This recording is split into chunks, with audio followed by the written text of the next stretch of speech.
And now, O Yahweh, behold, these heathen, which have ever been reputed as nothing, have begun to be lords over us and to devour us.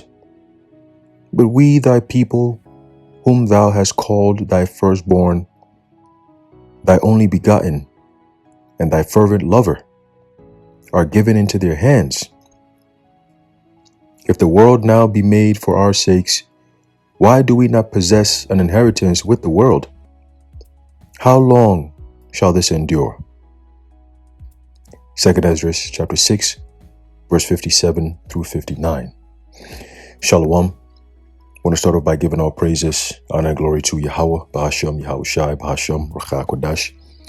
Double honors to our venerable apostles and elders, our great millstone who rule well, and peace and blessings to the Lord's elect, the house of David.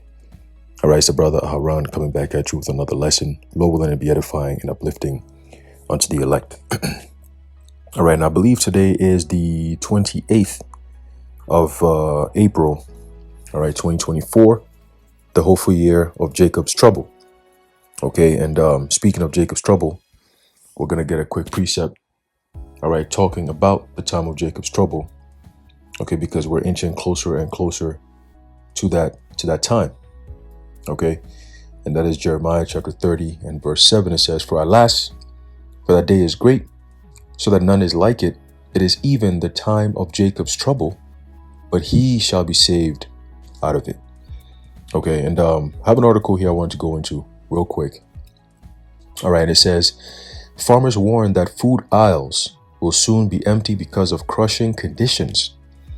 Okay, and before I go into it, just wanted to say that I did see that out there in, I believe, Oklahoma, there's a town or a city in Oklahoma called Sulphur. Very interesting. And I believe over the past 24 to 48 hours, if I'm not mistaken, they got hit with a pretty bad hurricane. And it's gotten a lot of people, I believe, in the millions, in a disaster situation. And I believe throughout this week, they're saying that there's going to be a couple more tornadoes or something like that.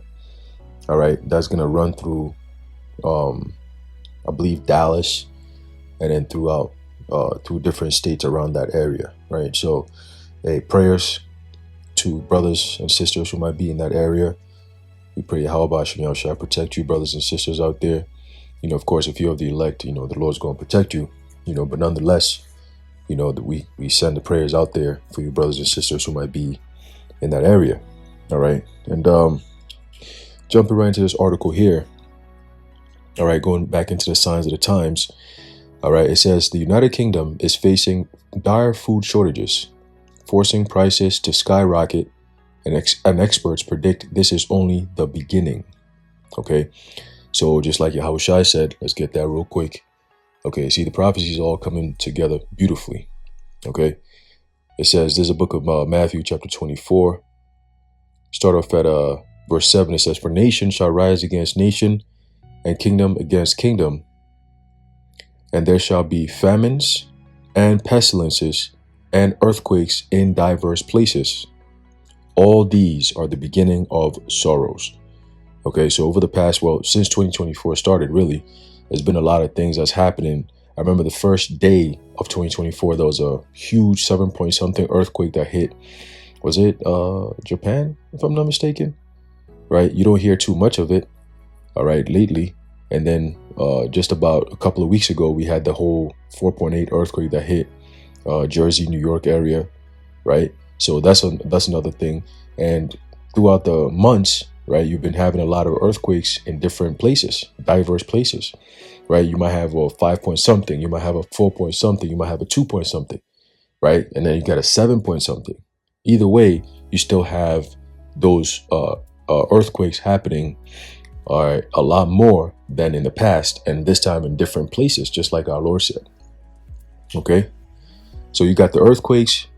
You got the pestilences, which, we're looking at the H5N1, a few months ago, they were talking about disease X, right? We can't forget that, right? So there's a lot of things that's lined up, if you're paying attention to the headlines, things that's going on in the background that nobody's really paying attention to. And that's all done by design, right? When the right time comes, they're going to start springing that stuff into people's consciousness, where it's going to be, next thing you know, one day, schools are shutting down because of da da da da da. Oh, this is shutting down because of da da da da. Just like they did in 2021. Okay, they're just going to start shutting things down, right? And then next thing you know, it's going to be a big deal, and then here we go, right? So that's going to be pestilences, and then you have the famines. Okay, so it's going to lead more into the famines, but the point I want to highlight was the Lord said that all these are the beginning of sorrows. Here it is. You got this guy. He's a farmer or an expert. He's predicting that all these things I'm about to read is just the beginning. Okay, so let's read. It says, according to a report by The Guardian, extreme weather is wreaking havoc on crops across the region. And this is based, I believe, in the UK. All right, it says United Kingdom. But let's not forget that this is happening around the world as well. Okay, many different farmers in different countries are all saying pretty much the same thing. When you listen to the news, geopolitically, they're telling you, right, that, the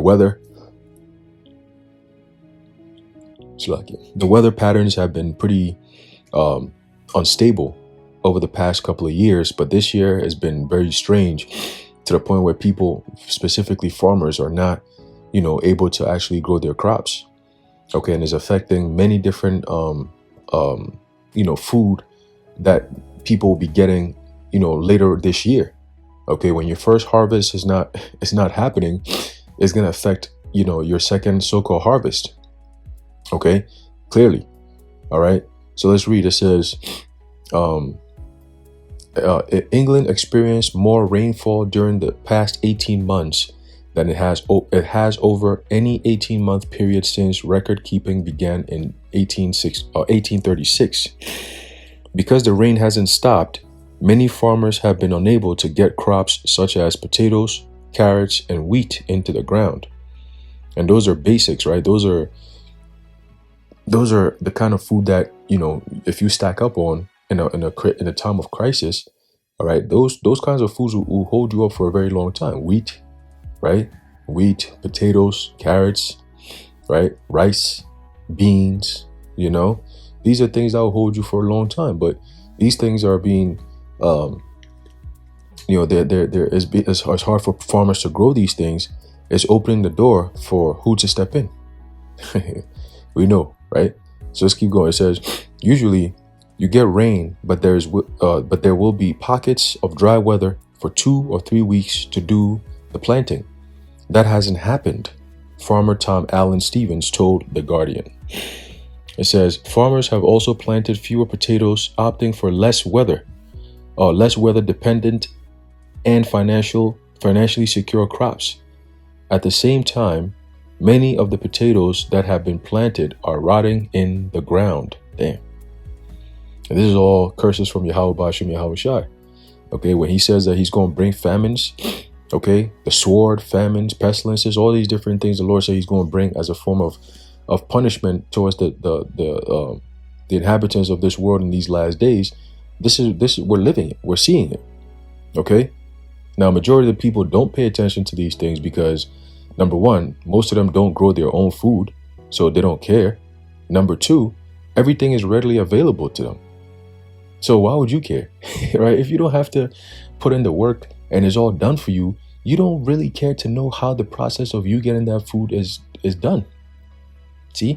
So even when the mainstream media is coming out and telling the whole world, or specifically here in America, Babylon the Great, that, hey, the food processing plants are getting burned down and cows are being euthanized and chickens are getting burnt up and the eggs are getting destroyed and milk is poisoned, and your food that you get at the grocery stores are skyrocketing, and guess what, you have nothing more to come later this year because they're all dying because of so-called H5N1, and yet nobody's paying attention. When that time comes, it's going to be a sudden wake-up call, you see, and that's when the panic sets in. Why do you think all these so-called rich people are buying tickets and making plans to leave this country? Not only because they know the missiles are going to hit this place soon, but the chaos that's about to ensue in this place, they're not going to want to be here. See, properties will be destroyed, right? There's going to be civil war in this country, okay? People are going to be burning things down, shooting each other, beating each other down, right? Chaos is about to ensue in this country, on this land, on American soil. Okay, people versus their governments. You're going to see this. People against their own selves. Okay, all because of what? Lack of bread and for great tribulation. Lack of bread is famines. We're reading about it, how it builds up to that right now. Okay, it says, quote, there's a concern that we won't ever have the volumes of potatoes we had in the past in the future. British Growers Association CEO Jack Ward told The Guardian, we are not in a good position and it is 100% not sustainable, Ward added. English farmers aren't alone. People struggle to grow crops worldwide because of extreme weather. You see? And it's interesting because today I was listening to the news and they were saying that so-called climate change, all that, the bullshit, right? They said, for people to believe climate change, they were saying this on the news, that for people to believe the narrative of climate change or the climate agenda, these kind of things are necessary, right? It says it's going to be a painful transition and that, having these strange weather patterns is part of climate change. And that's all going to affect your food. It's going to affect the people's health. Okay, it's going to affect the way governments, this is the interesting thing. It's going to affect the way the governments have to respond to these kind of natural crises. She said, the lady also said that, people think of the weather as a problem. She said the weather has never been a problem. It only becomes a problem when people are not prepared for what the weather brings. You see, that's when it becomes a problem. See, so when you're going to start having fires, which I believe soon you're going to see that, remember that smoke from last year that blanketed many different states up here in the Northeast? We're going to get that again very soon. Okay? And it's going to be another health crisis, a health hazard that will have to come with its new regulations. All right? Every single thing that happens from now on, they're going to they'll capitalize on that. Never let a good crisis go to waste. Okay, so any small little crisis that could turn into an emergency, they will use that as a door in for them to push for the next step, which is going to be the ultimate step for the MOTB to be mandatory implemented upon the face of the earth. Okay, they just have to get the people there. That's all. The infrastructure is being built right now as we speak. Right, every single day I'm getting updates on digital IDs and biometrics and so on and so forth around the world. One day you got, China's doing this. You got next day Sierra Leone is doing this. Next day Bangkok is doing this. Next day Poland is doing it. You know what I'm saying? It's like all around the world, everywhere you go. Okay. So let's continue. It says, dry weather in Brazil and heavy rain in Vietnam are a concern for farmers regarding pepper production. Severe drought in Spain and record-breaking rain and snowfall in California have made it difficult for farmers to cultivate olives for olive oil. El Nino and rising temperatures cut Peru's blueberry yield in half last year. Extreme weather has also impacted everyone's favorite drinks, coffee, beer, and wine. Americans are not going to like that one. Right? That's going to affect your Dunkin' Donuts, your Starbucks, right? Your whatever. What's the other ones that they get? The McDonald's, all this dumb shit that these Americans are addicted to the point where they'll get into a car accident early in the morning because you're in their way of getting their damn Dunkin' Donuts coffee, right? People literally make a stop it's like a ritual every day, the same time, getting the same shit. That's the sick addiction demon right there. So yeah, that's all these things are going to be affected. Beer, right? Beer is going to be affected. Wine, It says, according to an ABC News report, the strain on the agriculture industry will likely continue to cause food prices to soar. There you go. So whatever little that's left, they'll have to jack up the price because there's scarcity. Okay, and you notice Once there's scarcity, what happens is that the people who are in the so-called middle class and lower classes, they're not going to be able to afford these things. Okay, everything is being jacked up to price you people out. Okay, you can't afford this, you can't afford that. So ultimately what's going to happen is you have to acquiesce and succumb to whatever the government is going to push on you. Okay, if you're in a class that you don't have, whenever they come in and they present you whatever they have, you have to give up something, which is going to be your freedoms, your rights, your privileges, okay, your individuality, your privacy. And you're going to have to receive that MOTB in order to buy and sell. They're going to give you the permission to buy and sell. But before you get that, you have to get the key, which is the MOTB. Okay? But they're making sure that they're creating a very scarce world where without that MOTB, it's going to be hard to maneuver, except those who are the elect. Yahweh Bashim Yahushua will provide. Okay? But for the rest of the world, this test is going to be brutal. It's going to be gruesome. All right? It's going to be the end. It will mark the end of this age once that thing is instituted officially. Okay? It says, if these were just isolated events, farmers could more easily adapt. Bad growing seasons are nothing new.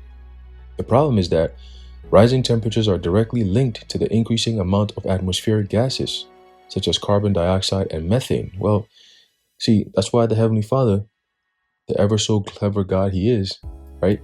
He created an ecosystem that feeds off of each other. Okay? So you have people, and then you have trees, you have animals, and so on and so forth. Fishes, right? And what they do is all of them work in tandem to support each other, right? So the trees take up all the carbon dioxide because they need it, see? And then through there, they provide oxygen because we need it. So we feed off of each other. Okay? So what happens when you say, well, we need to depopulate the earth?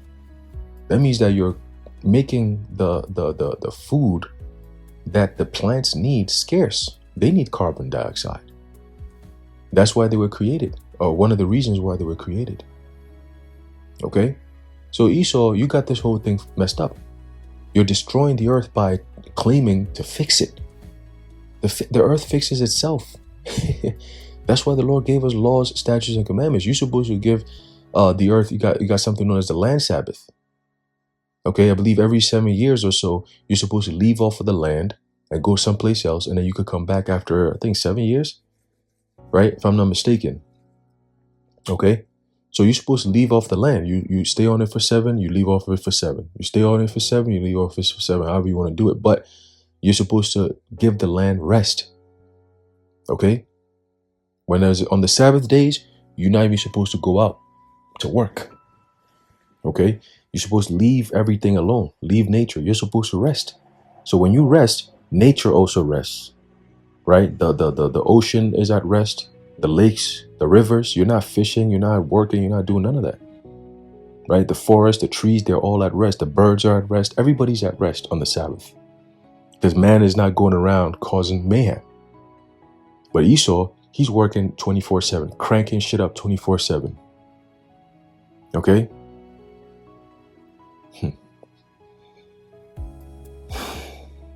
So continuing, it says, since the start of the Industrial Revolution, who was behind the Industrial Revolution? Esau, Edom. And who's behind the one that they coined the Fourth Industrial Revolution? It says, since the start of the Industrial Revolution, humans have burned dirty energy resources or sources, such as coal, oil, and gas, which release a significant amount of those gases.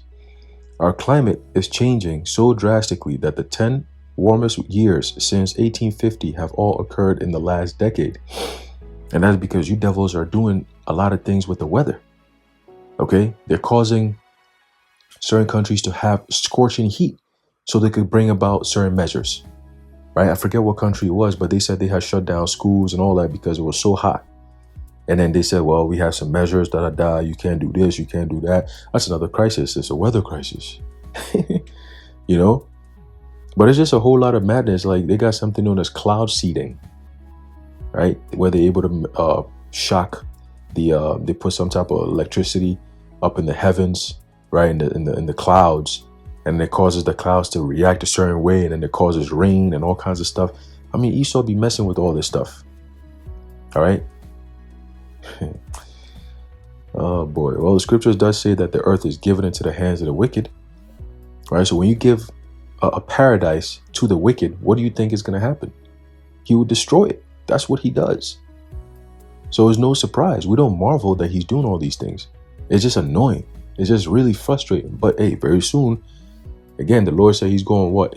He's going to destroy them that destroy the earth.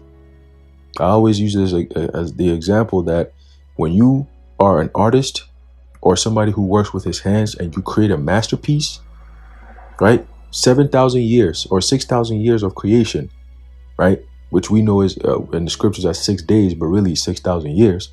According to 2 Peter, the 3rd chapter, the 8th verse. Okay. You take pride in your work. The Lord saw all these things and he said it was good. So he took pride in that work. He said, this is excellent work, my son. My sons, you've done the job. And then here comes this red pink devil coming around and he just destroys the whole entire thing with no regard for the intricate details that the Heavenly Father had to put in his creation. Everything matters. Right? Everything matters. Life in and of itself is a beautiful and intricate thing. When you sit back and you look at it, right? You look at it, be like, damn, Lord, like you created the bees. Lord, you created the look at what we have in the solar system, right? And when I say solar system, I'm talking about what's in our firmament. The sun, the moon, the stars, okay? The concept of light, right? The trees, the animals, the ocean, the great ocean. You know, I watch TV and I look at how big the ocean is and I'm like, damn, like if I fall into this shit, like, yo, you can go deep and deep and deep and deep to a point where it gets so dark, pitch black, you can't see anything. The sun could be up straight up at 12 in the afternoon and you get to a certain part of the ocean, get to the bottom of the deep. You can't see shit. You can't breathe. It's like, yo, that's majestic. Okay, you see some of these waterfalls, you watch it, it's like, damn, Lord. You look at the fishes in the ocean, the whales, the great whales, you know, and how all these different animals have their own distinct nature. Yet they're all fishes, but some of them are mammals, you know what I'm saying? Some of them lay eggs, some of them give birth, you know, some of them travel distances. They know the seasons, when to travel to a warmer climate because of the season changing, or a colder climate because of the season changing, when they know to mate and to give birth and all these different things. It's like, damn, Lord, that's beautiful. You know, I seen a video where I think it was like I forget what bird it was, but it came in and I think it attacked one of the offspring of another bird. I believe it was a hawk or something. And when the mother hawk came in and saw what the other bird had done, she gave a cry, right? She gave a cry, like she yelled a crying sound, like an anger, like who the fuck just touched my kids? That type of cry. And all of a sudden you see a whole bunch of different hawks just come out of nowhere and they started looking for that bird that did that. And they found that motherfucker flying somewhere. They found him and they jumped him. You know what I'm saying? I'm like, oh shit. They actually jumped the shit out of that bird right in midair. Clop, clop, clop, clop. And then poof, motherfucker fell down. And that was it. You know? And I was like, yo.